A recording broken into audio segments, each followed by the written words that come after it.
आप सभी को नमस्कार। यह नंबर सिस्टम के क्लासिफिकेशन ऑफ नंबर्स टॉपिक को ही आगे एक्सटेंड किए जा रहे हैं और अभी तक जो हम सभी लोगों ने पढ़ाई किए थे वो रियल नंबर के क्लासिफिकेशन पे किए हैं, जिसमें बताया गया था कि रियल नंबर जो है वो दो टाइप के होते हैं, जिसमें एक रैशनल नंबर था, दूसरा इर्रेशनल नंबर था, फिर रैशनल नंबर के डिवीज़न हुए थे। इन सभी चीज़ों के बारे में बात कर लिए थे। आज जो हम सभी लोगों को बात करनी है वो बहुत ज़्यादा न्यू टॉपिक पर तो खैर बात करना नहीं है। आज क्वेश्चंस थोड़े लगाए जाएंगे, बट हाँ दो टॉपिक पे बात कर लेते हैं, जिसमें से एक है इवन नंबर और दूसरा है ऑड नंबर। तो सबसे पहले बात स्टार्ट करते हैं, what is called even number. Even number को हिंदी में कहते हैं सम संख्या। तो देखिए, सम संख्या उन संख्याओं को कहा जाता है जिनको दो से विभाजित किए जा सकते हैं। मीन्स कि वे सारे के सारे जो नंबर्स हैं वो दो के टेबल में ही आते हैं। वे संख्याएं जो दो के टेबल में ही आते हैं उन्हें क्या कहा जाता है? सम संख्या कहा जाता है, इवन नंबर कहा जाता है। जैसे एग्जाम्पल के तौर पे हम लोग लिख सकते हैं 2, 4, 6, 8, 10, 12 और इसमें 2 जोड़ते जाइए, 2 को जोड़ते जाइए तो जो आएगा वो इवन नंबर ही होगा। एक और बात याद रखिएगा कि जो इवन नंबर होते हैं उनमें अगर 2 आप जोड़ते जाए, कंटिन्यूम वे में 2 को जोड़ते जाए या 2 को घटाते जाए, तो जो वैल्यू आता है वो आपका इवन नंबर ही होता है। जैसे कि 4 है तो 4 एक इवन नंबर है, तो 4 में 2 जोड़े तो 6 हुआ, 4 में 2 घटाए तब पर भी 2 हुआ, तो ये जो है इवन नंबर ही होंगे। तो अगर इवन नंबर में 2 को ऐड या सब्ट्रैक्ट किया जाए तो जो आंसर आता है वो इवन नंबर ही होता है। ये मैंने अभी फिलहाल क्यों बताया वो जस्ट अभी समझ में आ जाएगा। तो अब मैं बात स्टार्ट करता हूँ ऑड नंबर पे। तो ऑड नंबर किसे कहते हैं? जिसे हिंदी में विषम संख्या भी कहा जाता है। तो ऑड नंबर वैसे नंबर्स को कहा जाता है जो 2 से विभाजित नहीं होते हैं, जो 2 से विभाजित नहीं होते हैं। मीन्स जो इवन नंबर नहीं है वे सारे के सारे ऑड नंबर है। तो अगर आप देखें तो यहाँ पर कौन कौन नंबर छूट गया? तो 1, फिर 2 और 4 के बीच में 3, 4 और 6 के बीच में 5, 7, 9, 11, 13, ये सब जो हैं ये सब ऑड नंबर है। ये सब क्या है? Odd number. यहां से भी याद रखिएगा कि अगर एक ऑड नंबर में आप 2 को जोड़े या 2 को घटाए तो जो वैल्यू आएगा वो ऑड नंबर ही होगा। जैसे 5 है, अगर 5 में 2 को जोड़े तो 7 आया, या 5 में से यदि 2 को घटा लेते तो जो आया वो भी ऑड नंबर ही आया। तो हमेशा याद रखना है कि इवन नंबर में 2 को जोड़िएगा तो इवन नंबर ही आएगा, और ऑड में 2 को जोड़िएगा या घटाइएगा तो ऑड नंबर ही आएंगे। यहां से एक ये प्रॉपर्टीज आप लिख सकते हैं कि इवन नंबर में +-2 कीजिएगा तो आंसर इवन नंबर ही होगा, और ऑड में +-2 करेंगे तो ये ऑड नंबर ही होगा। हमेशा याद रखना है, ठीक है। ये बहुत ही बेसिक सा बात है और ये मैं बार बार इस पर एक तरह से जोर डाल करके क्यों बोल रहा हूँ, वो इसलिए क्योंकि एक मैं क्वेश्चन पूछने जा रहा हूँ और वो क्वेश्चन ये है कि यदि आप गौर करें तो ये जो भी एग्जाम्पल मैंने दिए यहाँ पर से 0 मिस है। सो द क्वेश्चन इज 0 क्या है? 0 सम संख्या है या विषम संख्या है? यही क्वेश्चन मुझे पूछना था। तो 0 जो है सम संख्या है कि विषम संख्या है? यदि आप इसके बारे में सोचें और ये जो मैं बता रहा था इसके बताने के आप मेरे इरादे को समझ जाए तो आप आंसर दे सकते हैं कि 0 एक इवन नंबर है। 0 एक क्या है? Even number. और वो तर्क आपका क्या होगा उत्तर देने का? वो ये कि जैसा कि आपने बताया कि इवन नंबर में 2 को जोड़े या घटाए आएगा इवन नंबर, तो मैंने क्या किए कि ये 2 को लिए और इस 2 में से 2 को घटा लिए, तो 2 में से 2 को घटाए तो क्या आया? 0। तो जब इवन नंबर में 2 को घटाई जाएगी तो अगर आंसर इवन नंबर आएगा तो जो आंसर 0 आया ये भी इवन नंबर है। तो बिल्कुल सही, जो 0 है वो इवन नंबर ही है। 0 क्या है? इवन नंबर ही है। तो आपको ध्यान में रखना है कि 0 को भी आप इवन नंबर के कैटेगरी में शामिल कर सकते हैं। 0 को भी इवन नंबर के कैटेगरी में शामिल कर सकते हैं। तो आई होप आपको इवन नंबर और ऑड नंबर समझ में आ गया होगा। यहाँ मैंने अंग्रेजी में भी लिख दिया है कि numbers 2 are divisible by 2 is called even number. वे संख्याएं जो 2 से विभाजित है वो सम संख्याएं हैं, and numbers 2 are not divisible by 2 is called odd number. और वे संख्याएं जो 2 से विभाजित नहीं है उसे विषम संख्या कहता है। तो आई होप कि ये 2 टॉपिक आपको समझ में आ गया होगा। अब मैं आगे बढ़ता हूं, इनके कुछ प्रॉपर्टीज पे बात कर लेते हैं। अब परिभाषाओं को समझने के बाद अब इन कुछ एग्जाम्पल्स को देख लीजिए, और इससे मैं एक प्रॉपर्टीज आपको डेवलप करके दूंगा, वो बहुत इंपॉर्टेंट है। तो चलिए काम स्टार्ट करते हैं। तो सबसे पहला यदि आप यहाँ पे देखें एग्जाम्पल, तो यहाँ पर मैंने लिखे हैं 2, यहाँ पर लिखे हैं 4। यदि मैं आपसे कहूँ कि 2 क्या है, इवन की ऑड, तो आप कहिएगा इवन। और ये 4 क्या है, ये भी इवन। जब 2 और 4 कितना आया, 6, तो आंसर भी क्या आ गया, इवन। चलिए, एक मामला ये क्लियर हुआ। अब जरा देखिए 6 क्या है, इवन, माइनस 4 भी क्या है, इवन, और 6 में से 4 जाएगा तो 2, ये भी क्या है, इवन। तो चलिए एक ये भी क्लियर हो गया। अब यहां पर देखिए 3 क्या है, ऑड, 5 क्या है, ऑड, 3 + 5 क्या आ गया, 8, और 8 क्या है, even. 5 - 3 is 2, 5 is odd, 3 is odd and 2 is even। ठीक है, अब बस 2 और देखिए, 2 क्या है, इवन, 3 क्या है, ऑड, और 2 और 3 जो आएगा वो होगा 5, जो कि है ऑड। 7 - 4 = 3, 7 क्या है, ऑड, 4 इवन, = 7 में से 4 गया 3, जो कि ऑड है। आई होप कि आप ये सब जो मैंने किए, इसके पीछे के इंटेंशन आप समझ पा रहे हो। इंटेंशन बस ये है कि यदि आप इवन और इवन को जोड़े या इवन में इवन को घटाए, हमेशा याद रखिएगा, इवन में इवन को जोड़े या इवन में इवन को घटाए, आंसर हमेशा इवन आएगा। केवल इतना ही नहीं, अगर ऑड में ऑड को जोड़े या ऑड में ऑड को घटाए, तब पूरे भी आंसर इवन ही आएगा। मतलब ऑड + ऑड = इवन, इवन। ये एक रूल हुआ। और दूसरी बात, अब यदि आप इधर देखें तो एक इवन है और एक ऑड है, तो आंसर ऑड आ गया। एक इवन एक ऑड माइनस, तब पर भी ऑड आ गया। इसका मतलब यह हुआ कि अगर एक इवन है और एक ऑड है, इसमें आप प्लस करो या माइनस, हमेशा आंसर क्या आएगा, ऑड ही आएगा। याद करने का सिंपल सा बात यह है और तरीका कि यदि आपके LHS में, यदि आपके LHS लेफ्ट हैंड साइड में यदि दोनों इवन है या दोनों ऑड है, तो आप प्लस करो या माइनस, आंसर इवन ही आएगा। आई रिपीट, यदि LHS में दोनों इवन हो या दोनों ऑड हो, आप प्लस करो या माइनस, हमेशा आंसर इवन ही आएगा।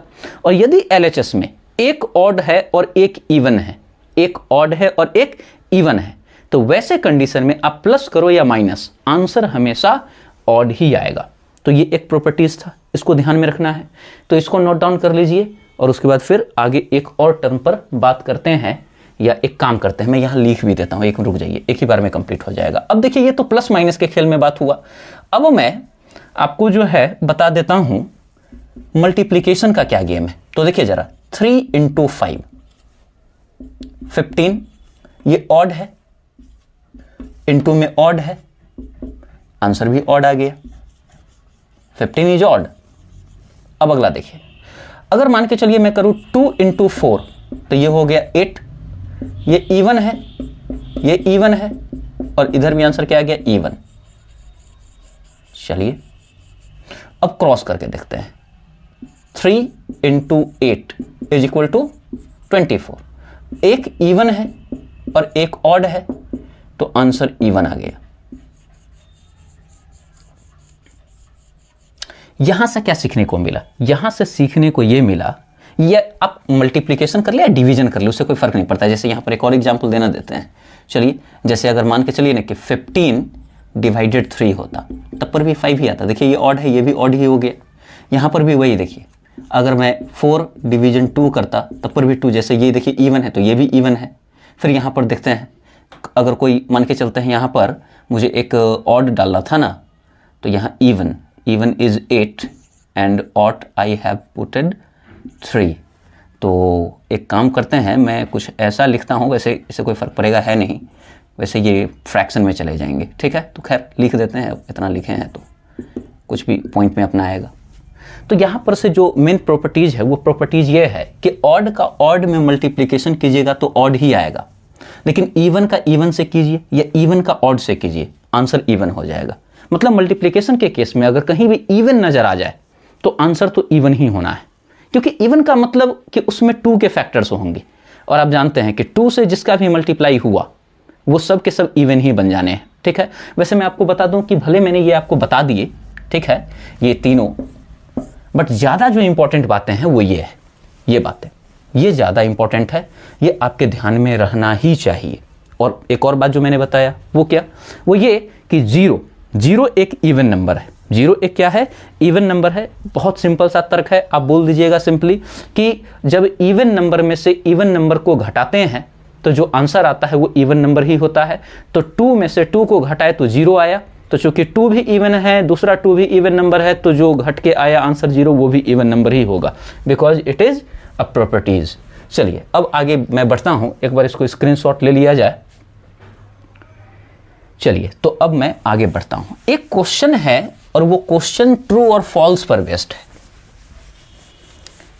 एक क्वेश्चन है और वो है ट्रू और फॉल्स पर बेस्ड। तो मैं क्वेश्चन लिखता हूं, आप जरा सोच के बताइए कि आपको क्या लगता है। क्वेश्चन है ऑल प्राइम नंबर्स का मतलब अभाज्य संख्या आर ऑड नंबर, ट्रू और फॉल्स। मैं चाहता हूं कि आप वीडियो पॉज करें, सोचें, अपना एक मत बनावे और उसके बाद फिर मेरे जवाब को सुने। तो सवाल यह है कि सारे जो अभाज्य संख्याएं हैं वो सब के सब विषम संख्याएं होते हैं। क्या ये सही है या गलत? तो यदि आपने सोचा हो और ठीक ठाक सोचे हो तो आप जो हैं इसका सही आंसर निकाल लिए होंगे और आपने आंसर लगाया होगा फॉल्स। सारे के सारे ऑड नंबर तो नहीं है, एक को छोड़ के, क्योंकि आपको याद है जब ऑड नंबर के एग्जाम्पल लिखा रहे थे तो काम स्टार्ट हुआ था 2 से, फिर 3, 5, 7, 11, 13, 17 और ऐसे बढ़ते चले गए थे। तो इसको केवल छोड़ के, ये 2 को छोड़ के, अगर 2 को छोड़ दे तब तो सब के सब ऑड नंबर होंगे, लेकिन यहाँ 2 को छोड़ने वाली बात तो बोली नहीं गई थी, तो यहाँ 2 भी है। तो इसका मतलब कि सारे के सारे प्राइम नंबर ऑड नंबर नहीं होते हैं, एक ऐसा भी प्राइम नंबर है हमारे पास जो कि इवन नंबर है। तो यहाँ से ये बात हमेशा याद रखिए। इस पर बेस्ट एक क्वेश्चन आया था CSAT में, जो जस्ट UPSC के जो एग्ज़ाम हुए थे उसमें, जिसमें लोगों को जो है गणित के सवाल बनाने में काफ़ी अच्छे लगे थे। तो देखें यहाँ ये जो 2 है इसके बारे में आपको याद रखना है कि 2 is only number which is even number and prime number at same time, दो एकमात्र ऐसी संख्या है जो एक ही समय में सम संख्या भी है और अभाज्य संख्या भी है। इसके अलावा और कोई प्रॉपर्टीज और कोई जो है नंबर ऐसी प्रॉपर्टीज रिप्रेजेंट करता नहीं है। तो ये केवल 2 में ही एकमात्र ऐसा गुण है। अब कुछ क्वेश्चन सॉल्व करते हैं, कॉन्सेप्ट काफ़ी हो गया, तो कुछ और फैक्चुअल जो है टर्म अगर है तो उसको मैं यहाँ पे प्रोजेक्ट करता हूँ, उस पर संक्षिप्त में बात करेंगे और फिर क्वेश्चन बनाने के जो है काम को स्टार्ट किया जाएगा। इन कुछ पॉइंट्स को याद कर लेने हैं, ये क्वेश्चन को सॉल्व करने में काफ़ी हेल्प करेंगे। तो सबसे पहला जो पॉइंट है वो ये है कि even and smallest prime number, सम और न्यूनतम अभाज्य संख्या, मतलब सबसे छोटी ये अभाज्य संख्या भी है और सम संख्या भी है, और वो कौन है? 2। दूसरा, स्मॉलेस्ट 3 डिजिट प्राइम नंबर, 3 अंकों की सबसे छोटी अभाज्य संख्या, वो है 101। वो क्या है? 101। उसके बाद लार्जेस्ट 3 डिजिट प्राइम नंबर, 3 अंकों की सबसे बड़ी जो अभाज्य संख्या है वो है 997। और उसके बाद वे तीन संख्याएं जो क्रमागत रूप से हैं, मतलब एपी में है और साथ में अभाज्य संख्या भी है। तो एकमात्र जो युग्म है वो है ये 3, 5 और 7, ये एपी में है। देखिए +2 एपी में है और ये जो है अभाज्य संख्याएं हैं, और कोई इनके अलावा जो है आपको क्रम में मिलने वाले अभाज्य संख्याएं मिलेंगे नहीं। तो इन चीज़ों को याद रखेंगे तो क्वेश्चन बनाना काफ़ी आसान हो जाता है। देखिए लिखा है मैंने only pair of consecutive odd prime number, जो कि है 3, 5 और 7। तो अब क्वेश्चन बनाया जाए, इसको नोट डाउन कर लीजिए। इन दो क्वेश्चन पे बात करते हैं। ये दोनों क्वेश्चन अभी जितने भी बात बताए गए उन कॉन्सेप्ट पे हो जाएंगे sort out.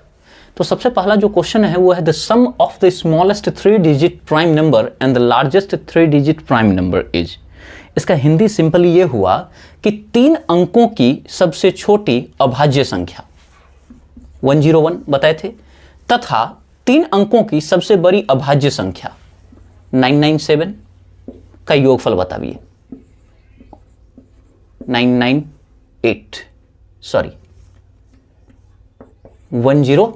1098 and I think option होना चाहिए, ये देखिए ऑप्शन बी। बस ऐड कर देना है 3 अंकों की सबसे छोटी अभाज्य संख्या और 3 अंकों की सबसे बड़ी अभाज्य संख्या का योगफल पूछा गया था। ये आस्क्ड क्वेश्चन है।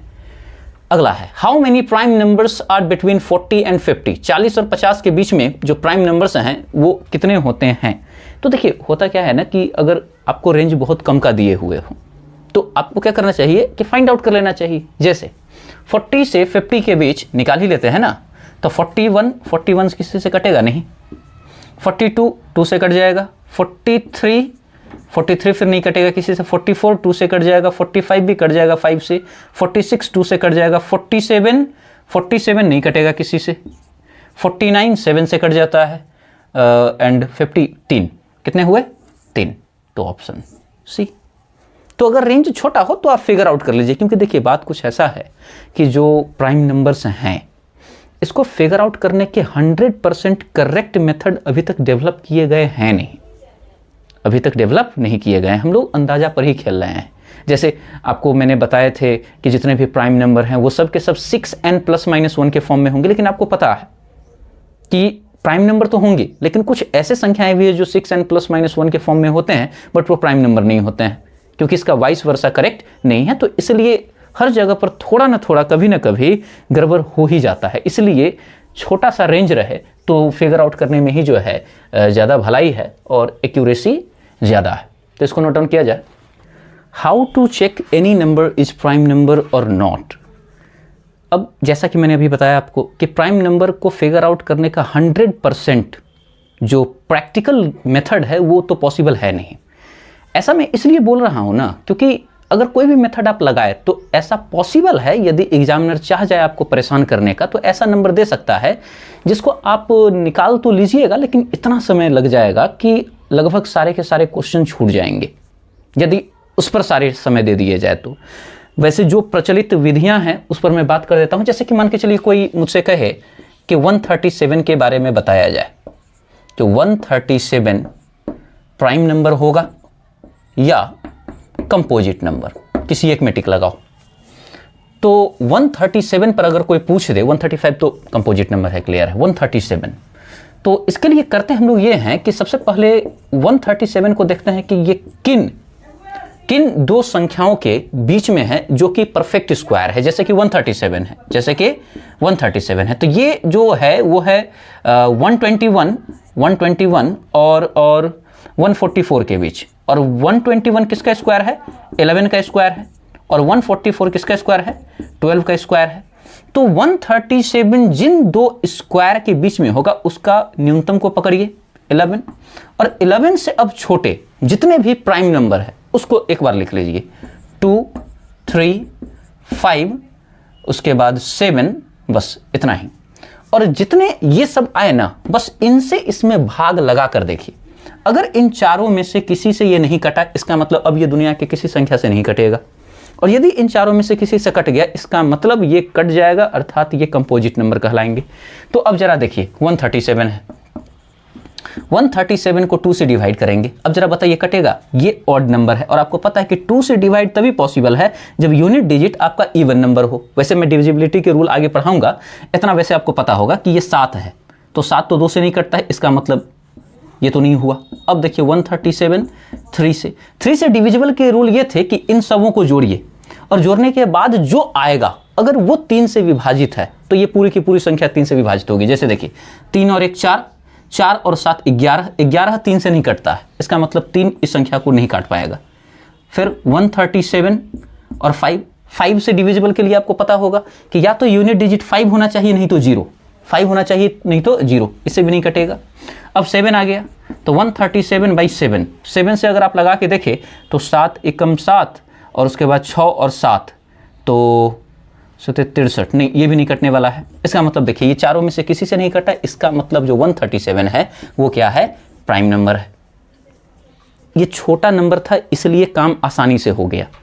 अब जरा सोचिए कि 137 तो ये 3 डिजिट में है, कोई 5 डिजिट में नंबर दे दे, बड़ा सा नंबर कुछ इस तरीके का 1 2 3 4 7 कुछ भी ऐसे करके, और तब कहे कि इसके बारे में बताइए कि ये प्राइम नंबर है या नहीं।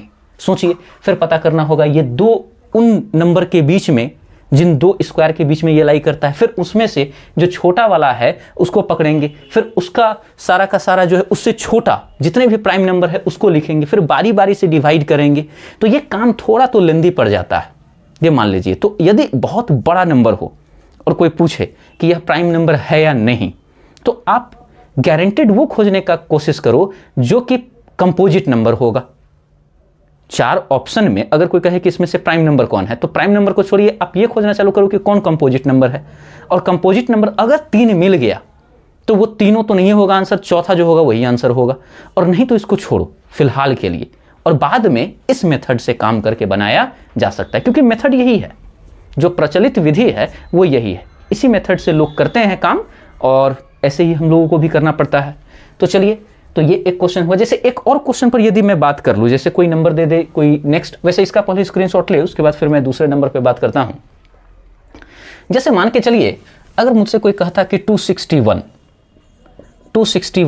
प्राइम नंबर है या कंपोजिट नंबर, इसके बारे में बात किया जाए। प्राइम नंबर या कंपोजिट, भाज्य संख्या या अभाज्य संख्या या भाज्य संख्या, ऐसे है। तो देखिए मैं अगेन वही सब रूल इंप्लीमेंट करता हूं। तो यहां मैं लिखूंगा 261, ये किन दो संख्या के वर्गों के बीच में है? तो 256 16 और 17 289, तो ये आपका हो गया 16 का स्क्वायर, ये 17 का स्क्वायर। वैसे ये मैं बिना मतलब का लिख रहा हूं, ये लिखने की कोई आवश्यकता नहीं है, हमेशा इससे छोटा वाला पकड़िए। तो 16, यहां पर मैं 16 लिख दिया हूं। अब 16 से छोटे जितने भी प्राइम नंबर हैं उन सबको पहले लिखिए। तो क्या क्या होंगे? 2 3 5 7 11 13, बस इतना ही होगा। अब जरा देखिए 261 है, 261 क्या 2 से कटेगा? नहीं, कभी नहीं, क्योंकि ये फिर ऑड नंबर हो गया, नहीं कटेगा। 3 से देखिए 261 3 से ऐड कीजिए तो 268 8 और 1 9, 9 3 से कट जाता है, इसका मतलब ये कटेगा, निश्चित रूप से कटेगा। आप देखिए 3 से 26 को 3 8 24, 2 3 7 21, तो ये 87 बार में कट गया। इसका मतलब यह प्राइम नंबर नहीं बल्कि क्या है? Composite number. तो ये बस मैं इसलिए बता रहा था ताकि आपको एक उदाहरण मिल जाए जिसमें कट जाता है और काम बन जाते हैं। ठीक है, तो पिछला प्राइम नंबर था और ये क्या है? Composite number. इसी तरीके से लोग prime number composite number figure out करते हैं और यही वो मेथड है। चलिए अब आगे बढ़ते हैं। तो अब इस क्वेश्चन पर विचार करते हैं। मैं चाहता हूं कि पहले आप इस क्वेश्चन को खुद बनाने का प्रयास करें, वीडियो को पॉज करें और आंसर फिगर आउट करने का ट्राई करें। वैसे मैं एक बार क्वेश्चन समझा देता हूं। क्वेश्चन है, if k square plus of 3 and k cube plus 5 are prime numbers then what will be the value of k। इसका मतलब हुआ कि k स्क्वायर प्लस 3 और k क्यूब प्लस 5 अभाज्य संख्या है, तो k का मान क्या होगा? तो आई होप क्वेश्चन आप समझ गए होंगे और आपने ट्राई भी किया। अब मैं सॉल्व करता हूं और देखिए कैसे इसके सॉल्यूशन फिगर आउट होंगे। ऐसे क्वेश्चंस के लिए आपको ज़्यादा दिमाग नहीं लगाना है, just put the value 1 by 1 in question. तो चलिए पहले 2 को डालिए, 2 को डाल के देखते हैं। तो 2 का स्क्वायर 4 + 3 7, फिर 2 का क्यूब 8, 8 + 5 13। ये देखिए ये दोनों प्राइम नंबर है, 7 और 13 प्राइम नंबर हो गया, करेक्ट। अब 2 तो आंसर हो नहीं सकता है, इसके अलावा और कोई ऑप्शन, क्योंकि ए एंड बी बोथ वाला तो विकल्प ही नहीं है, तो बाकी को चेक करना बेवकूफ़ी होगा। तो चलिए option number A he correct. अगर मान के चलिए ये करेक्ट ना हो पाता तो फिर हम इस पर ट्राई करते, फिर इस पर जाते और इस तरीके से आगे बढ़ते। चलिए अब नेक्स्ट क्वेश्चन पर बात करते हैं। अब इस क्वेश्चन को ट्राई कीजिए, इस क्वेश्चन को भी सॉल्व करने का ट्राई किया जाए। वैसे मैं एक बार एक्सप्लेन कर दूं। क्वेश्चन क्या है, 3 numbers which are co-prime number to each other are such that the product of the first 2 is 391 and that of the last 2 is 943. Find the middle number. इसका सिंपल मतलब हुआ कि 3 जो संख्याएं हैं वो को प्राइम नंबर है, सह अभाज्य संख्या है, जो कि बहुत काम का बात नहीं हुआ। काम का बात क्या है, the product of the first 2 is 391। चलिए पहले 3 संख्या ही मान लेते हैं, 1 मिनट। 3 संख्या ए, बी और सी, ठीक है। कहा गया है the product of the first 2 is 391, 2 का गुणनफल a इंटू बी, शुरू के ये जो दोनों है a और b, इनका गुणनफल है 391। और उसके बाद that of the last 2 is 943, और लास्ट के जो 2 नंबर है ये b और c, इनका जो गुणनफल है वो है 943, ठीक है। तो पूछा क्या गया है, find the middle number, b का मान बताना है। चलिए ये है क्वेश्चन। तो चलिए अब आप लोग पहले ट्राई कीजिए, उसके बाद मैं आपको इसका सॉल्यूशन बताता हूं। आई होप क्वेश्चन आपको समझ में आ गया होगा। 3 को प्राइम नंबर है A B C, A B का मान है 391, बी इंटू सी का 943, बी के वैल्यू निकालने हैं। This is the question. I hope आप ट्राई किए होंगे। अब मैं ट्राई करके बताता हूं कि कैसे ये क्वेश्चन बनेगा। तो क्वेश्चन को समराइज करके मैंने यहाँ डेटा तो लिख ही दिए, तो ये सवाल रहे या न रहे उससे कोई फ़र्क नहीं पड़ता है, बट इसका ऑप्शन काम का है, क्योंकि मैं बनाने वाला ऑप्शन से ही हूँ। 1 मिनट रुक जाइए। यहाँ देखिए, अगर a इंटू बी बराबर 391 है और सब के सब को प्राइम नंबर है, इसका मतलब सब के सब नेचुरल नंबर तो होंगे ही, पक्की बात है। तो नेचुरल नंबर सब के सब अगर होंगे, तो यदि मैं आपसे कहूँ कि b यहाँ मल्टीप्लिकेशन में, तो उधर जाएगा तो डिवीजन। इसका मतलब यदि मैं कहूँ कि a बराबर क्या होगा, तो आप कहिएगा 391 बाई b, नीचे चला गया। और यहाँ से बताइए तो c बराबर, तो आप कहिएगा कि c बराबर b, नीचे जाएगा 943 बाई b। इसका मतलब आप समझ रहे हैं। इसका मतलब ये हुआ कि b से जब 391 को भाग किया जाए तो आंसर a आ जाएगा, और उसी b से 943 को भाग किया जाए तो c आ जाएगा, और जो आएंगे वो सब के सब नेचुरल नंबर में आएंगे। मतलब b कोई ऐसी संख्या है जो 391 को भी पूरा पूरा काट रहा है और 943 को भी काट रहा है। तो हो गया ना काम। अब यहां से उठा करके बारी बारी से करके देखते हैं कि काटेगा कि नहीं। अब जैसे देखिए ये 15 है, 5, तो 15 से तो कटने से रहा, ये तो 15 से नहीं कटेगा, तो ये ऑप्शन गया, ठीक है। अब मैं 23 पर आता हूं। तो चलिए b के जगह 23 पर डालते हैं। 391 23 लगाइए, तो एक बार में तो 39, एक तो 39 में से 23 अगर घटाई जाए, 10 33 14 141 141, तो 23 से क्या वो कटेगा?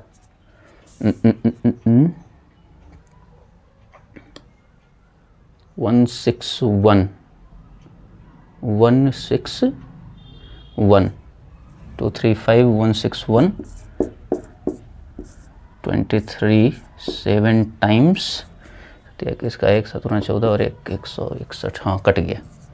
तो ये आपका 161 जो है 23 इंटू 7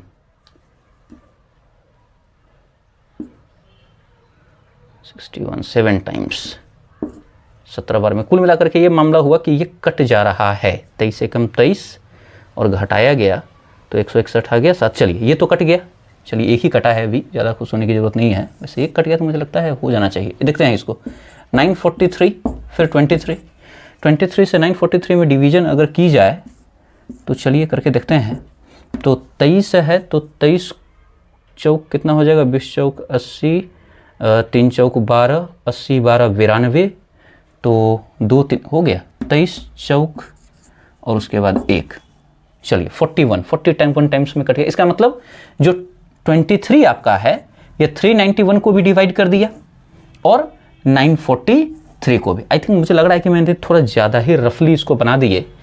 इस तरीके से मैंने बनाया जैसे कि मैं खुद ही बना रहा हूँ, किसी को समझाने की आवश्यकता नहीं है, ऐसा कुछ हो गया। तो मैं इसको साफ सुथरे तरीके से एक बार और करके दिखा देता हूँ। देखिए यहाँ देखिए b का जो वैल्यू है ये मुझे फिगर आउट करना था और b का वो वैल्यू होगा इन 4 ऑप्शन में से ही जो इन दोनों को डिवाइड कर दे।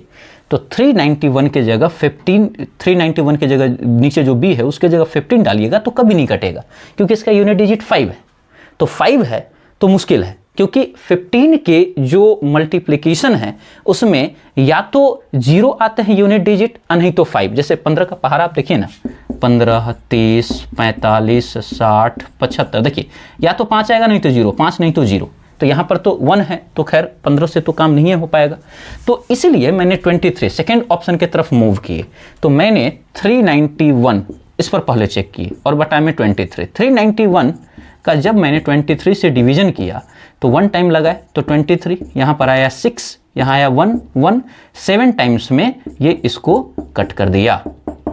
तो इसे ये 7 टाइम्स में कट गया। तो एक काम मैंने कर दिया। फिर ये 23 को मैंने यहाँ b के जगह डाला, तो फिर ये आया 943 डिवीजन 23। चलिए तो यहाँ पर 23 से जब मैंने लगाए तो 4 टाइम जब लगाए तो ये आया 92, 2, 3, अब 1 टाइम्स में 23 भी कट गया 23। तो इसके मतलब है कि ये 41 टाइम्स में कट जाएगा। इसका मतलब 23 जो कि इसको भी डिवाइड कर दे रहा है, इसको भी डिवाइड कर दे रहा है, इसलिए हमारा आंसर 23 ही होगा। और ये 23 ही आंसर इसलिए होगा क्योंकि ये जो b है यही तो निकाले हैं और b जो है वही इसके मिडिल में है। तो जो मिडिल नंबर होगा वो होगा 23। क्वेश्चन ज़्यादा टफ नहीं था, मैंने 2 बार समझाया, इस कारण से मतलब 2 बार बनाए आपके सामने, इस कारण से हो सकता है कि लगा हो कि कुछ बहुत बड़ी बात हुई है, लेकिन वैसे कुछ हुई नहीं है ये। ठीक है, तो इसको जो है नोट डाउन कर लेना है और थोड़ा भी दिक्कत हुआ हो तो अगेन एक बार जो है बैक करके एक बार सुन लीजिए, आपको समझ में आ जाएगा। चलिए अब नेक्स्ट क्वेश्चन पर बात करते हैं। तो यह क्वेश्चन आप सभी के लिए बड़ा इंपॉर्टेंट है और ख़ासकर जो कि यूपीएससी के लिए प्रिपरेशन कर रहे हैं उनके लिए ये क्वेश्चन बहुत इंपॉर्टेंट है। और वो इसलिए क्योंकि ये क्वेश्चन आस्क्ड है। तो मैं चाहता हूं कि इसको पॉज किया जाए और इसको सॉल्व किया जाए। वैसे एक बार मैं एक्सप्लेन कर दूं। The sum of 3 prime number is 100, one number is greater than another by 36, find the largest number. इसमें सिंपली ये कहा गया है कि 3 प्राइम नंबर्स हैं, उनका योगफल है 100। 3 प्राइम नंबर्स के योगफल 100 हैं, जिसमें कहा गया है कि एक जो उसमें संख्या है वो दूसरे संख्या से 36 ज़्यादा है। मतलब उन तीनों में 2 संख्या ऐसी होंगी जिन 2 संख्याओं के बीच का डिफरेंस होगा 36। तो कहा गया है कि फाइंड द लार्जेस्ट नंबर, मतलब उन तीनों संख्याओं में जो सबसे लार्जेस्ट नंबर होगा उसका वैल्यू निकालना है। यदि मैं आप चाहे तो मैं सांकेतिक रूप से लिख के बता सकता हूं। जैसे 3 संख्या आप मान लीजिए ये तीनों प्राइम नंबर है, इन तीनों का योगफल दिए हुए है 100 और इनमें से कोई भी 2 संख्या जो है उनके बीच का डिफरेंस क्या है 36, क्योंकि one number is greater than another by 36। एक संख्या दूसरे से 36 ज्यादा है। तो अगर b जो है c से ज़्यादा होगा, मान के चलते हैं, तो b अगर c से ज़्यादा होगा इसका मतलब है कि b में से अगर c घटाइएगा तो आंसर 36 आएगा। अगर b c से 36 ज़्यादा है तो इन दोनों के बीच का डिफरेंस क्या होगा 36। तो क्वेश्चन यही है और आपको पूछा जा रहा है लार्जेस्ट नंबर। तो लार्जेस्ट नंबर यहाँ पर कौन होगा, तो b ही होगा, b या a में से कोई होगा। ठीक है, तो क्वेश्चन ये है। अब क्या होगा आप लोग खुद डिसाइड कीजिए। आई होप आप लोग ट्राई किए होंगे और हो सकता है कि आप आंसर निकाल भी लिए हों, और नहीं भी निकला है तो कोई दिक्कत नहीं है। देखिए कैसे इस सवाल को सॉल्व किया जा सकता है।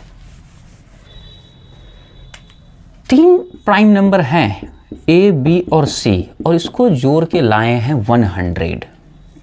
अब जरा सोच के देखिए, सारे के सारे prime number generally odd number ही होते हैं। इसका मतलब अगर आप 3 ऑड नंबर को जोड़ें, 3 ऑड नंबर, ये तीनों के तीनों विषम संख्या है, इसको जीरो मत समझिएगा, ऑड नंबर है। तो अगर 2 ऑड नंबर को जोड़ेंगे तो जो आंसर आएगा वो तो आ जाएगा इवन। क्या आ जाएगा, इवन। बिल्कुल अभी जस्ट पढ़े थे। और फिर ये जो इवन नंबर है इसको अगर ऑड से जोड़े तो देखिए एक इवन और एक ऑड हो गया, तो आंसर क्या आ जाएगा, ऑड।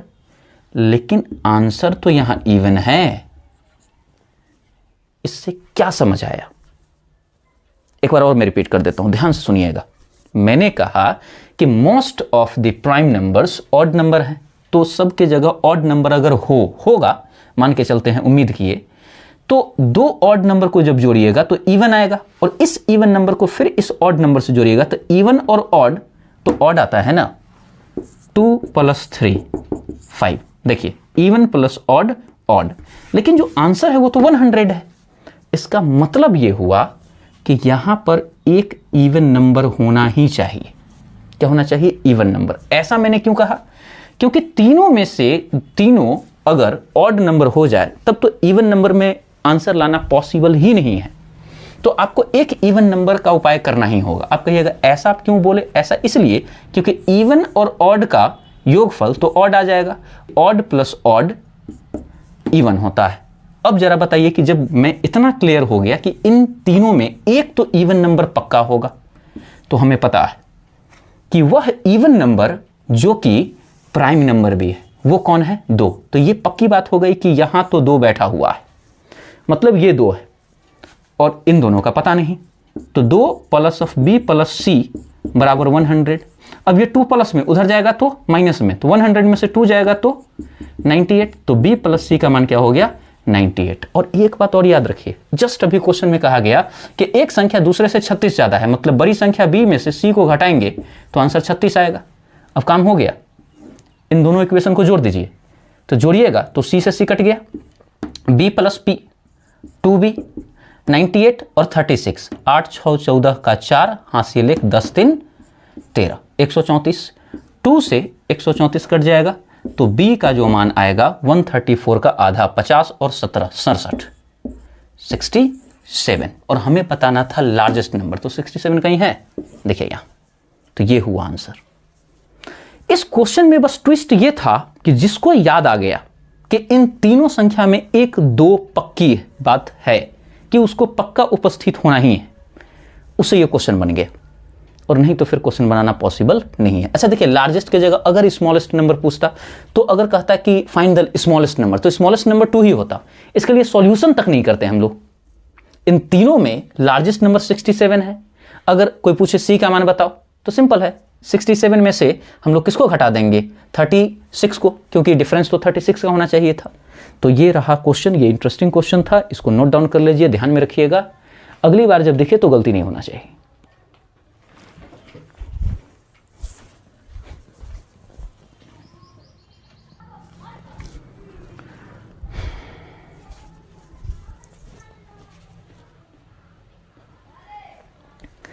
तो यह 2 सवाल आप सभी लोगों के लिए होमवर्क है। इसको अगले वीडियो में मैं खुद सॉल्व करके बताऊंगा, और ये आप सभी लोगों को सॉल्व करके रखना है और मिलाने के लिए रेडी रहना है कि आपने जो बनाया वो सही है या नहीं। मुझे पूरा उम्मीद है कि आप सही बना लेंगे, क्योंकि इसी टाइप का क्वेश्चन जस्ट मैंने अभी सॉल्व किया। तो मैं एक बार एक्सप्लेन कर दूं। क्वेश्चन है x, y and z are distinct prime numbers where x is lesser than y and y is lesser than z. If x plus y plus z is equal to 70, then z is equal to what? Simple question है। अब की बार x, y, z अभाज्य संख्या है, जिसमें x सबसे छोटा है, उससे बड़ा y है और उससे बड़ा z है। तीनों का योगफल 70 है। देखिए 70 है, इवन नंबर है ये, इतना मैंने कह दिया, ये हिंट्स काफ़ी है। तो बताना है z का मान क्या होगा। 4 ऑप्शंस दिए गए हैं, सेम मेथड लगाइए, सॉल्व हो जाएगा। नेक्स्ट जो क्वेश्चन है वो देखिए क्या है। नेक्स्ट क्वेश्चन है x, y and z are prime numbers such that x plus y plus z is equal to 38. 38 again even number. Then what is the maximum value of x? तो x का अधिकतम मान बताना है। अब की बार x का अधिकतम मान बताना है। थोड़ा सा विकल्प का हेल्प ले लीजिएगा, और बनाने के तरीके बिल्कुल वैसे ही होंगे जैसे पिछला क्वेश्चन बनाया गया था। तो आज के लिए बस इतना ही। नेक्स्ट डे फिर क्वेश्चन के सिलसिला फिर स्टार्ट किया जाएगा। अब ज़्यादा क्वेश्चन ही बनाने हैं, बीच में थोड़ा थोड़ा कॉन्सेप्ट आएगा, और क्वेश्चन प्रैक्टिस सब ठीक ठाक कर रहे हैं, क्योंकि आपको पता चल गया होगा कि केवल और केवल कॉन्सेप्ट पढ़ लेने मात्र से सवाल बनने नहीं लगते हैं। उससे केवल आपको सवाल के सॉल्यूशन समझ में आने लगते हैं। जब कोई व्यक्ति बना देगा तब आपको लगेगा कि अच्छा ये सब बात तो पता था और ऐसे ऐसे यूज करने थे। आपको सवाल बनाना तब आएगा जब आप खूब सारे सवाल बनाइएगा। लेकिन हाँ, सवाल बनाने के लिए कॉन्सेप्ट अनिवार्य है, बिना कॉन्सेप्ट का तो चांस ही नहीं है। और केवल कॉन्सेप्ट से भी सॉल्व करना थोड़ा मुश्किल है। मतलब कॉन्सेप्ट प्लस ऑफ प्रैक्टिस, जिसमें प्राइमरी है कॉन्सेप्ट एंड सेकेंडरी है प्रैक्टिस। तो चलिए अब नेक्स्ट वीडियो में मिलते हैं।